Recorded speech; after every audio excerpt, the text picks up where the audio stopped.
What's up, friends? Ever since we got official news that Blue Protocol will allow for solo play in most forms of content, I've been spending a lot of time thinking about both the solo and the casual experience in Blue Protocol and in MMOs in general. I think there's a pretty big overlap between solo and casual players in MMOs, so for the purpose of this video, both will be discussed. From what I've seen, the MMO player base has some mixed opinions overall on how much solo content should really be in an MMO, and more importantly, if the devs should be prioritizing these features over group content, because after all, MMO does stand for massively multiplayer online. Multiplayer is literally in the genre name. While I understand both sides of the argument, I'm of the opinion that catering to the solo player is welcome and even necessary for a successful MMO in 2023. And based on how much solo content has taken over the MMO genre, with the removal of forced group leveling, the introduction of the party finder, the implementation of random matchmaking, and finally completely soloable dungeons, the gaming industry also feels the same way. MMOs are slowly transitioning into online RPGs that are solo games at heart, but allow for some group content if the player chooses to participate. The leveling experience of essentially every MMO on the market is done solo, and there's no longer a need to join guilds and make friends to complete mandatory group content that may be in the game. With the number of all my friends quit forum posts, this isn't very surprising. It's not my goal in this video to change anyone's mind on the solo experience that doesn't agree with my own, but I think it's an interesting conversation to have, and that there's a good reason why the genre has moved further and further into improving the solo experience. So what even is an MMORPG? According to Wikipedia, it is a type of role-playing game where the player assumes the role of a character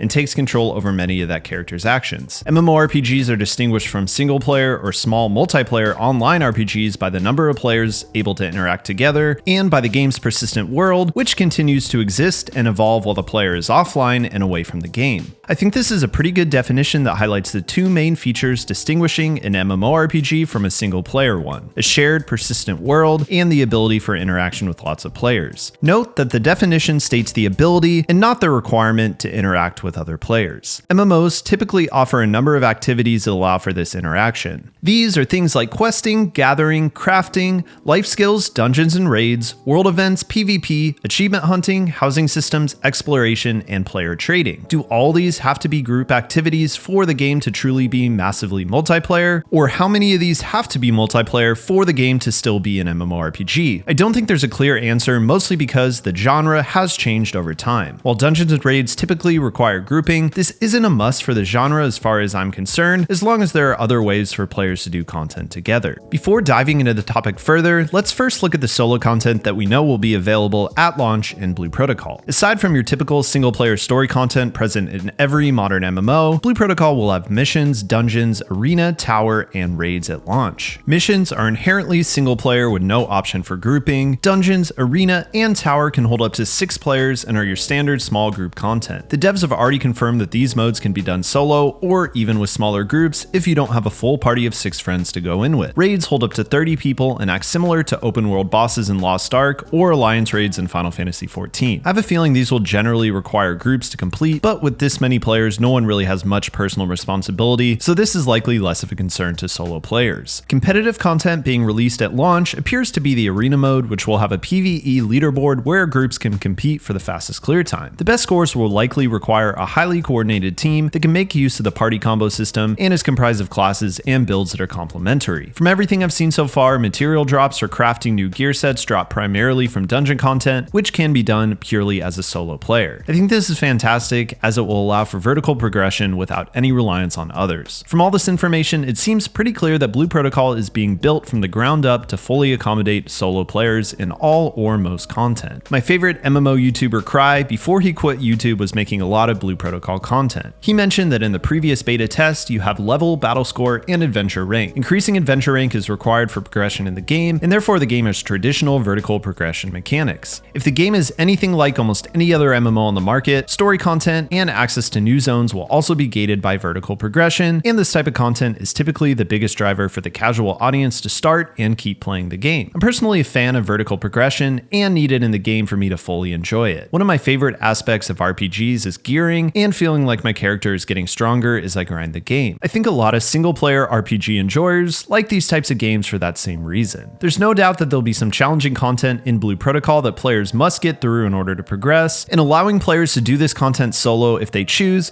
can be the difference between a player quitting or not. As long as the game doesn't punish players who want group play by making content completed in a group take considerably longer to finish, or so much more challenging that it discourages people to play with others, I think this is totally fine. With the discussion of Blue Protocol content out of the way, I want to touch on gamer demographics in 2023 because I did a lot of research on this out of pure curiosity and was pretty surprised by what I found out. According to the 2022 study conducted by ESA, the gaming industry trade group, the average gamer in 2022 is 33 years old. As far as time spent gaming per week, the general consensus among numerous surveys is somewhere between 7 and 9 hours. I was a little surprised by how small this number was, especially after hanging out on MMO forums and seeing people telling others that they just need to do their 3 hours of dailies to keep up with the crowd and enjoy content on release. By engaging with gaming communities online, I think our own perceptions get skewed, as the majority of players posting on gaming subreddits, forums, or Discord are generally hardcore players and not representative of the player base as a whole. From the actual stats, the average gamer is a full-time professional with kids, a home, and a lot of other responsibilities that may take away from the time they want to play games. This alone gives a lot of insight into why the casual audience is vital to the success of most games, and a lot of filthy casuals prefer solo play, or at least the option to play solo or in groups. MMOs as a genre typically require, or at least promote, the daily login to complete your kind of mundane fetch quests, dungeon runs, trials, etc. This means that if I want to keep up, I need to log in for an hour or so a day, generally when I don't have too much time to do so.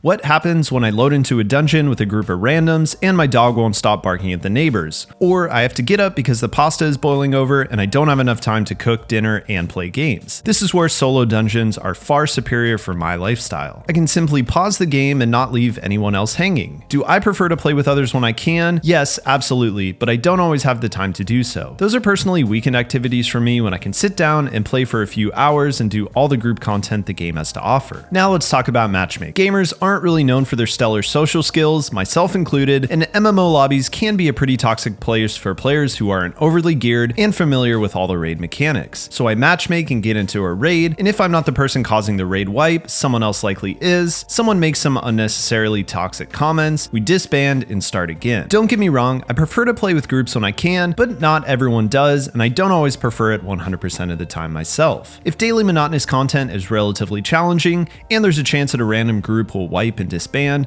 I'd rather go in solo knowing I can clear it on my own and ensure I get all the rewards for the day if I'm short on time. Other times, after a long day, I just want to chill and not have to worry about being the one causing a wipe. The main question I see here is, can challenging group content even be designed to be solo friendly and carry the same level of difficulty? One of the primary challenges with group content is simply the fact that multiple potential strangers with different skill levels and character strengths are trying to coordinate on killing a boss.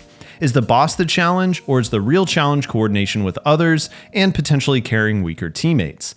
If coordination is the challenge, this can certainly lead to toxicity and drive certain players away. It can also lead to player anxiety, or a certain group of players avoiding this type of content or the game altogether. This is typically less of an issue for certain players that have more time and can play with a static group. If I can get on a Discord call with some friends and talk through strategy, the fight is so much easier. The normie gamer doesn't always have the luxury, as getting a group of friends to sync up their schedules for a couple hours a week can be a difficult task. Allowing these people to take on the dungeon solo, fail as many times as they like, and not affect anyone else is a pretty solid alternative to losing the player completely. The fact that Blue Protocol even allows for smaller groups is definitely more inclusive to being able to play with friends only, even if you can't form a full party of 6. Even if the content in Blue Protocol is pretty casual friendly, as I expect it will be, as long as it is fun and rewarding, I think it will keep most players engaged. There's always the option to add in challenging content in the future that must be done as a group, much like other big MMOs, but that isn't required to progress. If the content gives rare items like cosmetics, mounts, or even higher tier gear, those that wish to take on the content can participate, and those who don't won't miss out on the core game. I think Blue Protocol's take on challenging content with the PvE leaderboard system is an interesting one, allowing individuals or groups of friends to show off their skills and potentially flex on others that want to, but not making this a mandatory component for account progression. This 2022 survey of 8,800 gamers showed that 57% of gamers prefer single-player games, 22% prefer multiplayer games, and 20% had no preference. This clearly shows a bias towards solo gameplay. So why do solo players even want to play MMOs at all? Why not a single-player RPG? I think there's quite a few reasons for this. People play MMOs for a lot of reasons, and not all of them are solely for combat. Most MMOs offer pretty rewarding horizontal content in the form of accomplishments and life life skills. Good MMOs also offer community interaction with other players, not just while fighting monsters. This could be housing systems, community events, RP, or just talking in the main town. And you can't forget the true endgame of all MMOs, fashion. For me personally, I really like the feeling of a shared open world, even if I'm not interacting with others. There's a certain feeling of community that comes with seeing other people running around while you're questing or doing dailies. It also gives the feeling that the game you're playing is alive, other people enjoy the game, and just genuinely feels less isolating than a true single player experience. There's also the option to interact with people if you want to, and random encounters when grinding open world mobs that add to the overall enjoyment. One of the achievements in Lost Ark involved hours of collecting stupid banana drops from mobs, and finding another person going for the same achievement and teaming up to make the activity faster just made it so much more enjoyable. A lot of people also just enjoy flexing their achievements, whether they're prestigious titles, skins, weapon glows, or whatever else you can grind for in your game of choice. Another huge driver to MMOs for me personally is the live service aspect. My preferred game genre of choice is the RPG. We really don't have any options for single player live service RPGs that I can think of besides Genshin Impact. That is why I fell in love with that game. I play games for comfort, and I personally prefer to focus on a single game to the point where it becomes relatively simple and just cozy. Once you play through the content of a single player RPG, the game is over and there's no real motivation to continue playing. With MMORPGs being live service, you can always count on new content coming down the road with new challenges or stories to enjoy. The live service genre is dominated by first-person shooters like Fortnite and Valorant, MOBAs like League, and of course MMOs like WoW. Gacha games appeal to me because of the live service aspect, but unfortunately besides Genshin, they're all pretty simple mobile titles with pretty limited daily playtime and rewarding content. The MMO community seems to have an obsession with player counts of games, and rightfully so. Games with a bigger player base are pretty safe from being doomed to end of service and are likely to get more consistent and better regular updates. We see these discussions on player count constantly on gaming forums, Reddits, YouTube, and long-running websites that seemingly just throw wild guesses out there. If player count really is important and the player base is dominated by solo players, isn't attracting and keeping casual or solo players a good thing? So how do live service games like Genshin continue to make so much money despite the fact that you don't have to spend a single dollar to completely destroy the game? To be honest, I'm not entirely sure. I think Hoyoverse are just masters of marketing. That said, casual players have made Genshin Impact the successful game it is. If the game was exclusively made for a hardcore audience and required multiple hours of playtime a day just to keep up with the current content, I'm confident the game would be nowhere near as successful as it is. I think Final Fantasy XIV is a casual and solo-friendly game that gets the balance just right, and it shows in its pretty massive average daily concurrent player count of around 100 million players. While I'm still a new Final Fantasy XIV player, I've heard that while the game does require some group content to progress the story, the game has implemented features for playing with NPCs in dungeons, and raids and trials that are required are the easiest version. The game also offers levels of difficulty in raids with normal, alliance, and savage that you can essentially take on if you want, and will allow for increases in power over the more casual audience, a higher challenge, and the social aspects some gamers want. In my opinion, this is a system where truly solo players and hardcore group players both win. Solo players can take on the content they want while not being forced into overly challenging group content, and more hardcore players can take on the most challenging content in the game and get the best gear sets available. With Blue Protocol being designed from the ground up to accommodate the solo experience, I'm pretty sure the game is going to be pretty casual friendly and not implement some of the highly difficult content we see in other top MMOs. So while this game may not appeal to some hardcore MMO fans, I do think it will open the door to newer MMO players or those that have fell out of love with the genre because of other things life has thrown at them. I have a lot of faith in the Bandai devs and the development direction for the game, that they have a clear vision in mind and will execute that vision well. The devs have held consistent live streams over the past several years, have acknowledged player feedback, and made changes to the game based on the feedback they've been given. In my opinion, providing solo experiences in the combat-focused content of an MMO doesn't take away from the genre. MMOs have always offered a ton of activities that appeal to some audiences and not others. I'll never understand players that enjoy life skills in MMOs, but I'm not asking devs to remove this from the game because I personally don't enjoy this aspect. I'm for all games implementing features that appeal to others, even if I'm indifferent towards them. The player that prefers to play dungeons solo may love socializing with others in town, gathering with their friends in the open world, or participating in world events. The hardcore raider with a dedicated static group may dread these activities. It's not my place or anyone else's, in my opinion, to tell someone else how to play the game. Games are for fun and relaxation, and if the ability for some players to do more of this solo is present, I'm all for it. If you made it to the end of this video, thank you so much for watching. If you guys found this video entertaining or informative, feel free to leave a like,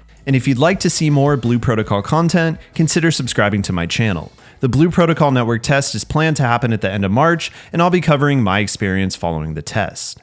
I'll see you guys soon for the next video. Peace.